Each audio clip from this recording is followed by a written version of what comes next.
à présent découvrir la société La Gazelle qui fabrique des lampes et des kits solaires à destination de l'Afrique en compagnie de Claire Lester, la directrice de la communication de La Gazelle. Bonjour Claire. Bonjour. Alors est-ce que vous pouvez nous expliquer un petit peu donc, cette activité de fabriquer des lampes et des kits solaires spécifiquement à destination de l'Afrique? Oui, c'est ça. Donc La Gazelle, c'est une société qui a été créée en 2015 par Arnaud et Maxence Chaban avec l'objectif de pouvoir industrialiser la fabrication de produits solaires sur le continent africain afin de répondre aux besoins des 650 millions de personnes qui n'ont pas accès à l'électricité aujourd'hui en Afrique. Et l'objectif, c'était vraiment de pouvoir fabriquer localement des produits qui répondent aux besoins. Et alors, donc du coup, il y a pas mal d'informations dans ce que vous nous avez dit. D'où leur est venue l'idée, tout simplement, de se dire qu'ils allaient créer des produits solaires à destination de l'Afrique? Alors en fait, Arnaud Chaban, donc un des deux fondateurs, était parti en Afrique au début des années 2000 et puis avait été frappé par la noirceur des nuits, les besoins en matière d'électricité, et il avait créé une société CB Énergie qui avait commencé à faire des petites installations solaires à la demande des populations locales, et cette entreprise a fonctionné pendant une dizaine d'années. Elle a commencé à fabriquer des petits produits solaires localement, mais de manière un petit peu artisanale. Et en fait, il y a quelques années, quand son frère Maxence a repris la direction de l'entreprise familiale dans le secteur industriel, une PME industrielle en France, il s'est dit qu'il y avait quelque chose à faire, et donc ils se sont associés pour changer d'échelle et pouvoir passer à une échelle plus industrielle, donc avec l'appui de la société industrielle et le savoir-faire de la société française. Et alors que ce soit donc cette première société ou La Gazelle aujourd'hui, il y avait vraiment cette volonté que ce soit de fabriquer localement, du coup, en Afrique directement? Oui, c'est vraiment l'objectif. Aujourd'hui, la majorité des produits solaires qui sont présents sur le continent africain sont tous fabriqués en Asie. Donc on ne crée pas de valeur localement, et nous on pense vraiment que le développement du continent africain passera par le développement économique local. Donc l'idée de fabriquer localement, c'est de pouvoir créer des emplois, c'est de pouvoir créer des chaînes de valeur locales, mais c'est aussi être en mesure d'apporter un service aux clients. Donc en étant présent localement, on est en mesure de faire du service après-vente, ce qui rassure le client qui lui apporte un produit de qualité et durable. On est en mesure de proposer des services de recyclage en fin de vie. Et donc voilà, ça répond aux enjeux qu'on va rencontrer demain sur le marché africain. Et alors justement, qui sont vos clients du coup sur ce marché africain? À qui est-ce que vous vendez? Alors on a disons deux types de clients. Il y a des clients qui font de la revente commerciale tout à fait classique. Des réseaux de distribution sur tout le continent africain du coup? Oui, alors nous, notre atelier de fabrication est basé au Burkina Faso. Et aujourd'hui on distribue essentiellement en Afrique de l'Ouest, donc dans les pays voisins du Burkina, Mali, Niger, Côte d'Ivoire, Bénin, Togo, Sénégal. Et donc sur la partie de la distribution commerciale, on travaille avec des distributeurs qui ont des boutiques dans les villages. On travaille avec des institutions de microfinance qui sont en mesure du coup d'apporter un service financier pour faciliter l'acquisition de nos produits par les populations rurales qui ont moins de moyens. On travaille avec des entreprises sociales.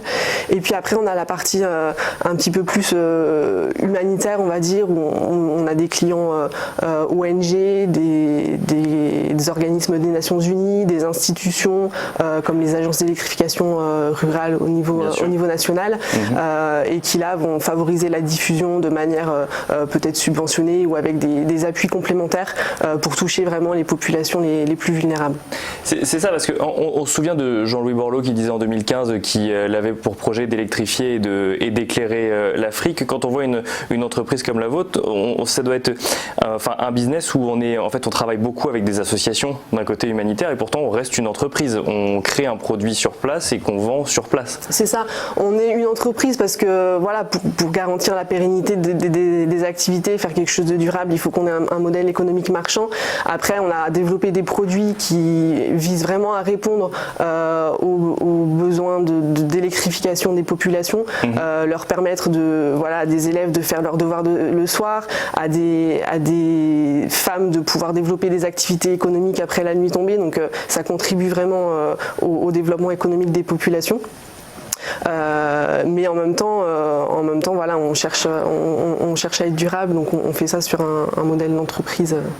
Et donc comment ça fonctionne très concrètement? On voit effectivement donc, de cette lampe, c'est-à-dire qu'on la laisse au soleil la journée, elle emmagasine de l'électricité et le soir du coup elle peut fonctionner sur une durée de temps, elle fonctionne toute la nuit ou? C'est ça, alors on a une gamme avec différents modèles de lampes et de kits solaires. Donc le principe c'est effectivement qu'on a un panneau solaire qui va permettre de produire de l'électricité pour faire fonctionner la lampe. Ensuite les lampes peuvent être utilisées soit pour de l'éclairage, pour recharger les téléphones également, qui est un besoin important. Et puis on a également des kits solaires domestiques qui là ont des puissances un peu plus importantes, qui permettent aussi de faire fonctionner des petits équipements, radio, ventilateurs, télévision, et donc de répondre vraiment aux besoins domestiques d'une famille africaine.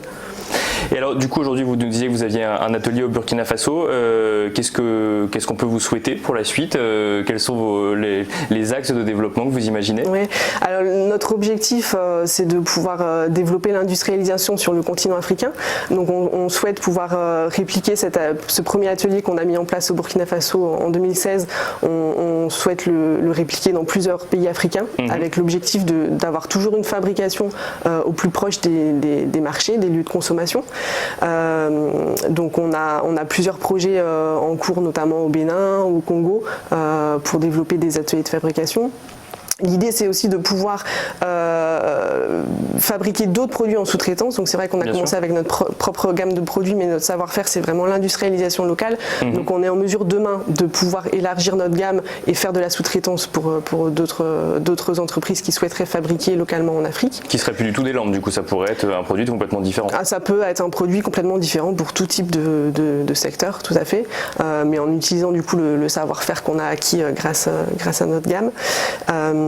Et puis on cherche aussi à se développer un petit peu sur le marché européen, voilà, pour trouver des relais de croissance. Donc on a récemment mis au point des bornes solaires pour de l'éclairage extérieur dans les jardins, dans les campings. Donc ça c'est également un développement qu'on va avoir sur les prochaines années. Où là même fonctionnement en fait, elles emmagasinent de l'énergie la journée, le soir elles éclairent gratuitement entre guillemets, puisque avec la lumière du soleil. Tout à fait, gratuitement et longtemps, parce qu'on est sur des produits très robustes qui sont conçus en métal, donc totalement incassables, et c'est ça aussi la valeur ajoutée du produit. Et merci beaucoup Claire Lester, je rappelle que vous êtes du coup la directrice de la communication de La Gazelle. Merci.